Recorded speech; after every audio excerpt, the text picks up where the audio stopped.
Didžiausia turgavietė Lietuvoje – Gariūnai.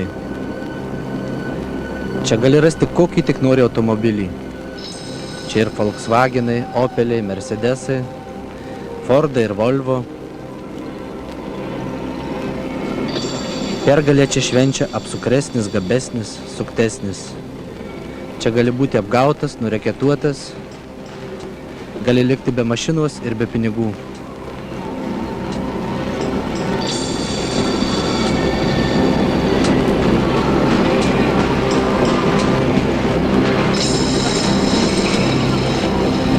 Nu vakaro stoviu. Kelintos valandos. Nu tai tik vakaro stovime. Nu 12. Kažkur tai. Atsikeli ryte, eini į darbą, dirbi savaitę. Niekas nieko neperka. Rusai net važiuoja. Pinigų turbūt nemeturi, ar kaip? Так, čia mašina. Vaša, net? Перекламnos, pirkite tik tai žygulės. Номер хороший, нет? Neišneša galvą. Ką daryti daugiau šiais laikais.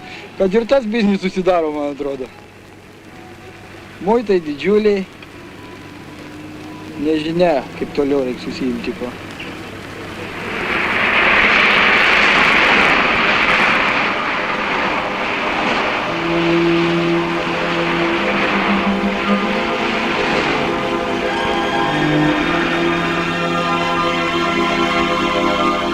Daugiau nei 2000 Lietuvos vaikinų kiekvieną savaitę važiuoja į Vokietijos, Olandijos, Prancūzijos turgus pirkti naujų.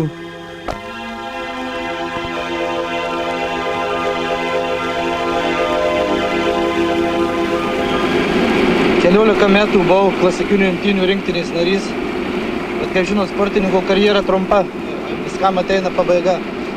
Nu ką, galvojau keletą metų, ko užsiimt, savarankiškai išmokau anglų kalbą. Atėjo persitvarkymo laikai šitie vadinami, laisviau buvo galima išvažiuoti per sieną, nu ir nusprendėm važiuoti į vakarus, ieškoti ir daryti biznį. Aš skaitau save ir iš tikrųjų taip turbūt ir yra, kad mes esam šio biznio pionieriai. Visi praktiškai dabar važiuojantys į vakarus yra anksčiau ar vėliau buvę mano klientais. Žinoma, šitas biznis nėra lengvas, reikalauja įtampos, kasdieninių stresų. Pats mačiau savo geriausio draugų žuvimą, taip pat sporto meistras imtynininkas. Teko parvežti su karstu namo, teko važiuoti rūke, per sniegą, per šlapdribą. Tai tikrai nėra lengvas darbas.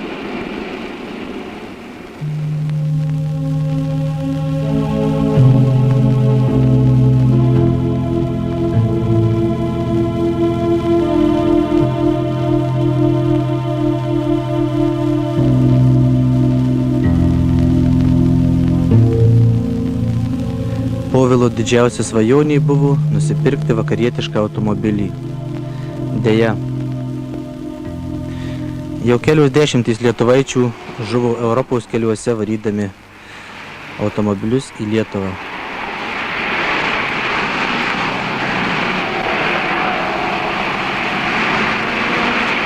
Nėra didelių pinigų šitam darbe. Malonumas. Pavažinėti po Europą, pasižiūrėti. Nuvažiuoju į vieną miestelį, į kitą. Balandžiai po aikšteles pasižiūrė graužybių. Taip žmonės susitvarkė gyvena. Ko mums trūksta prie šitų? Malonu pasižiūrėti, kaip Europa atrodo. Malonumas važinėti po ją. Aišku, ne autobamais. Smagiau po mažus miestelius pasitrint, pajūrį kur nuvažiuoti. Jau sakai, aikštelių ieškai, turi laiko važinėti.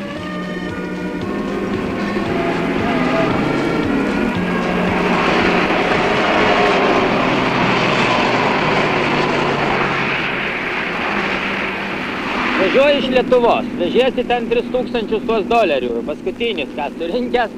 Per Lenkiją važiuojant va gali bet kur, ar tamsoje, ar naktį, ar kur sustabdys, gali atimti visus tuos dolerius. Nu, tegul ten, žinai, gal 1000 atims ar kiek. Gerai, nuvažiavai į tą Olandiją, Olandijoje vėl žiūrėk, kad neapgautų. Žiūrėk, kaip būna. Tai apgauna, tai dokumentus padarytus, tai mašina padaryta, tai vėl gali palikti be nieko. Nu gerai, nupirkai, gerai. Važiuoji čia vėl per Lenkiją, žiūrėk. Dar avarijų saugoti, žinai, ledas slidu. avarijų, žiūrėk, per Lenkiją vėl niekur mesgi nestojam, tik Poznaniai slaptai įlindę pamiegam ir niekur neįsysi, nieko nestojai. Varai. Flango aš padariau, aš negalvoju, kad ten reikia tas yra, raktelius ištraukė iš spinelės ir viskas, sako, piniginę irgi paėmė ten 150 markių daugiau, aš piniginę jam iš rankų išplėšiau ir nuplėšiau ant žemės visi pinigai. Tai ten keli $100 pasodinę pakrito, o $100 davės tiek, pasiėmė ir kas svarbiausia, Lazdijų muitinės tas viskas buvo. Prie pat šlagbaumo, jo? Trečią mašiną nuo šlagbaumo pradėjo reikėtuoti. Ir ką ten, kitiem nedavė, kitiem langus uždaužė, visi bėgė. Tai ten buvo ruskiai, lietuviai, lenkai ir prisistatė ten kariais kaip brigados.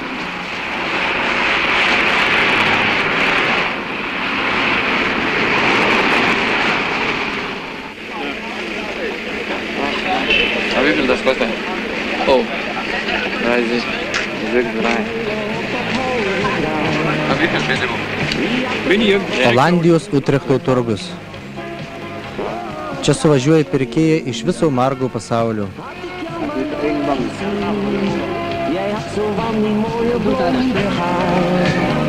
Čia reikia suktis ir skubėti, su gariūnais nepalyginsi. Reikia skaičiuoti ir skaičiuoti. Reikia skubėti, apėjus mašinas grįžęs jau gali ir nerasti. Ir vaikinai skaičiuoja. Prie deramos mašinos kainos prideda kelionės išlaidas, draudimą, benzino kainą. Iš turgaus praktiškai nieko nebenupirksi. Baisios kainos. Gyventi reikia. Šeima, vaikai, tai ką darysi. Vis tiek nors $100, nors 50 dar uždirbi. 100 padalyt 1,55. Šiam vaikinui pasisekė. Daug dievė, kad nuvažiuotų tuos 1500 kilometrų be gedimų, kad nepakliūtų reketui, policijai. Gal uždirbs $200–400.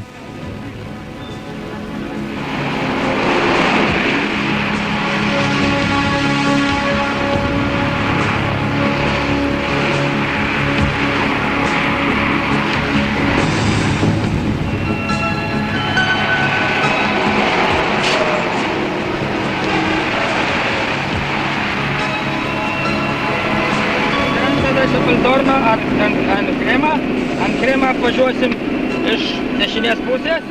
Kas nenusipirko automašinos Utrechte, turguje, važiuoja po aikšteles ir ieško toliau. Ir tada viskas.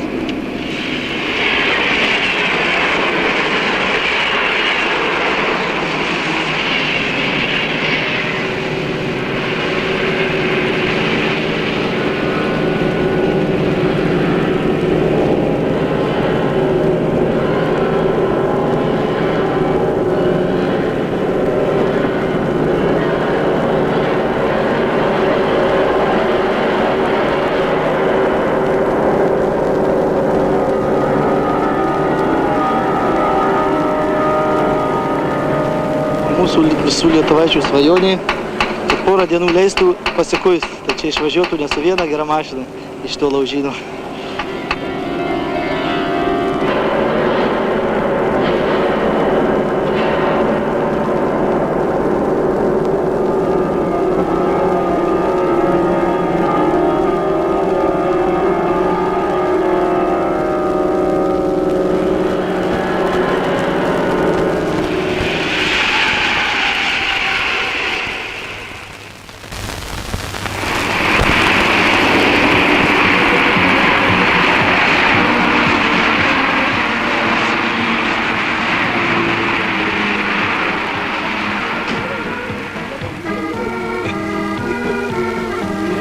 А вас петица поломата?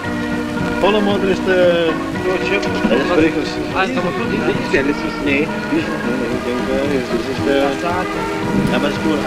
Olandas Janas Mensinkas, vienas iš pirmųjų pradėjęs aktyviai bendradarbiauti ir prekiauti automobiliais su lietuviais. Jo aikštelėje kiekvieną dieną yra virš 100 mašinų pardavimui. Čia kiekvieną savaitę atvežama apie 20 naujų automobilių. Per metus Janas Mensinkas su sūnumi Marku ir Adrianu parduoda apie 1000 lengvųjų automobilių. 2,7 cent. Cent Deutschmark. 2,37. Chef, Geld nichts. Arbeit fahren. Normal wie wir 3 Stück. 100 maar de billen is 2,3. This is in Lithuania. It's very good people. But I talk to many people and every people is Lithuanian people is. Janas Mensininkas sako, kad su lietuviais daug maloniau bendradarbiauti nei su kitais. Variklis dirba gerai, labai dirba gerai. Labas diena, labas vakaras, labas rytas. Sveikata. Kapotas, stiklis, sparnas, buferis.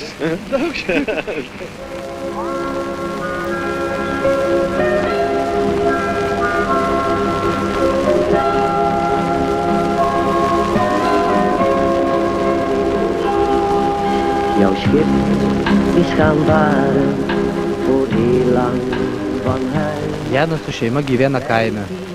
Turi 4 hektarus žemės, 2 autoremonto dirbtuvės. Ik sta aan de haven en kijk naar de zee. Mijn liefde voor jou vaart voor altijd met je mee. Jij hebt gezegd dat jij van me houdt. Enkel op die woorden. Janų silpnybė tai meilė 140 jo kiaulių. Het is de laatste keer, maar jij kipt nimmer. Pati didžiausia Jano Mensinko aistra tai nacionalinis olandų žaidimas – Couchsketting. Tai yra kažkas panašaus į lietuvišką ribką. Dat ik van je hou, heb ik jou vaak verteld. Jij bent nu al weken heel weg. 140. Vieną prūdą nupirkom, ne? Tik tai pasistengiam, kad pro šoną pralėkti.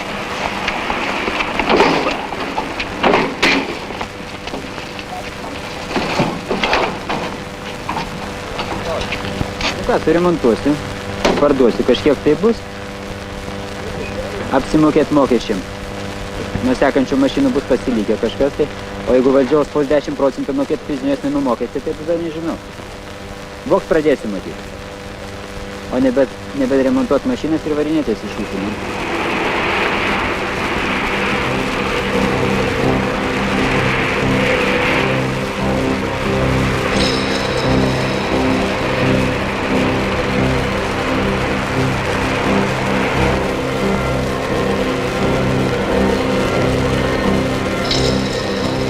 Matai, dabar kuo užsim mum? Šašlykai. Nu šašlykų visų pilna, jau kampai pristatyta, ką tu tą šašlyką papjausi, ką tu ten gausi. O kioską, nu kioskas gal nieko būtų. Nu tai va, kiekvieną kampą. O turgui tai vilko gyvenimas. 5 kelkį, 6 užsimk tą vietą, mokėk finansą, visiems mokėk. Nebuvau žylas, mūsų giminėje nebuvo žylų. Va, prašau, visi žyli. Va, naktį, va, matai, vakar pervargau, jau vakare kalba atsigulęs, jau man sapnuojas tokie velniai. Nu, kitą kartą būna taip, kad net ir nežinai, ką galvoti. Laimingai nuvažiavo ir viskas tvarkoja, prisiklausai. Vat vienu metu buvo, išgirdom per radiją, kad Vokietijai baisus plikledis ir baisi kruša, kad tenai 100 mašinų daužosi avarijos, o jis kaip tik tuo metu buvo išvažiavęs. Tuo metu labai jaudinamės ir sunku būna, žinoma, pernai per Kalėdas išvažiavo savaitei, o išbuvo mėnesį. Mes kraustėmės iš proto, buvo Agnelės gimtadienis, paskui buvo kūčios, Kalėdos.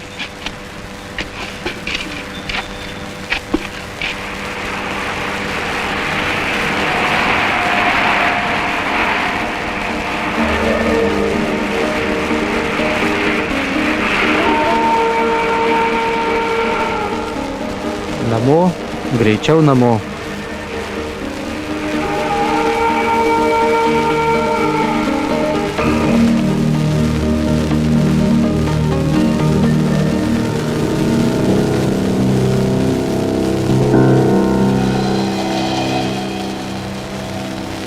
Lazdijų muitinė.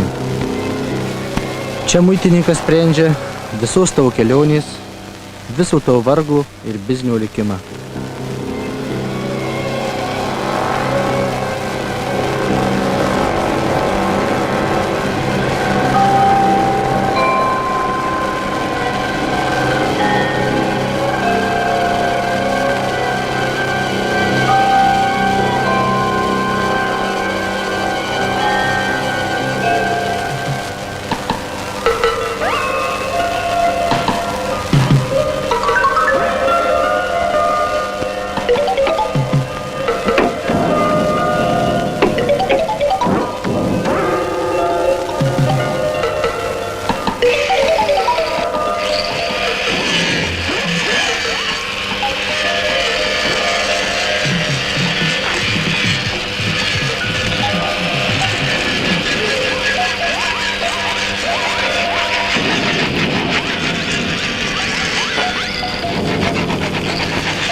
Tai viena iš mano didžiausių laimės akimirkų.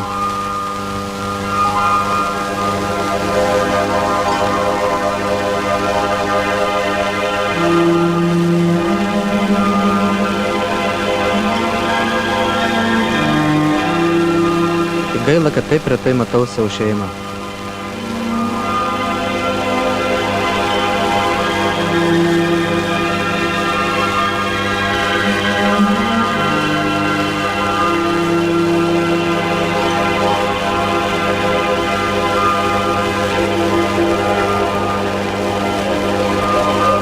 Po nakties miego vėl kelionėn, vėl mašinų, vėl tūkstančiai kilometrų,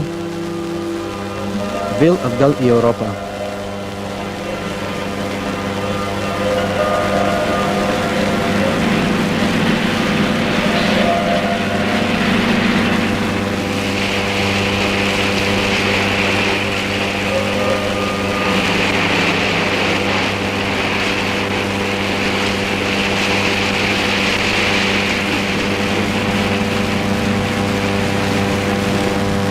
Gal tas galvoja, kad mes milijonieriai, bet va, pasižiūrėkit, jokie mes ne milijonieriai. Statomės, aišku, namus, bet iš paskutiniųjų. Autobiznis tai yra pragyvenimo praktiškai šaltinis pačio, šeimos išlaikymo. Prieš metus pasidarėm bedarbės, tai va, sukamės kažkokiu būdu.